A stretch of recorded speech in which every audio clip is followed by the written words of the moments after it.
গৌতম গম্ভীরের পছন্দের তালিকা থেকে অনেকেই বাদ পড়লেন। নমস্কার, বড় কলকাতা টিভি থেকে আমি Chandrani. Board of control for cricket অর্থাৎ বিসিসিআই এখন ব্যস্ত ভারতীয় পুরুষ সিনিয়র ক্রিকেট দলের জন্য সাপোর্ট স্টাফ নির্বাচনে। গৌতম গম্ভীর ভারতীয় দলের কোচ নিযুক্ত হওয়ার পর নিজের পছন্দ সেই সাপোর্ট স্টাফ বেছে নিয়ে বোর্ডকে জানিয়েছিলেন। গম্ভীরের পছন্দের তালিকায় ছিলেন আর বিনয় কুমার, মর্নি মর্কেল, অভিষেক নায়ার, রিয়ান টেন,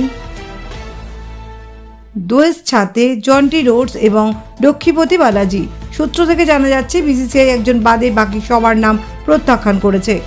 সূত্র মারফত জানা যাচ্ছে একমাত্র অভিষেক নায়ারকে গম্ভীরের তালিকা থেকে বিসিসিআই পছন্দ করেছে। অভিষেক নায়ার কেকেআর দলের সহকারী কোচ হিসাবে গম্ভীরের সাথে কাজ করেছেন, তবে কোনো তরফ থেকে কোনো সরকারি ঘোষণা এখনও করা হয়নি।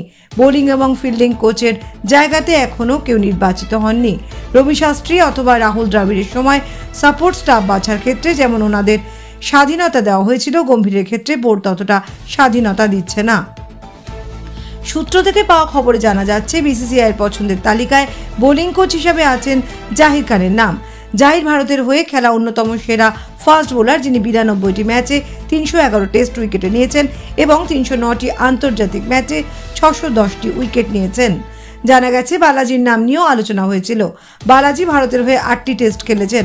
আরও জানা গেছে দ্রাবিড় জামানায় ফিল্ডিং কোচ দিলীপের চুক্তি আরও বাড়ানো হতে পারে। রানা চক্রবর্তী, বড় কলকাতা নিউজ ডেস্ক।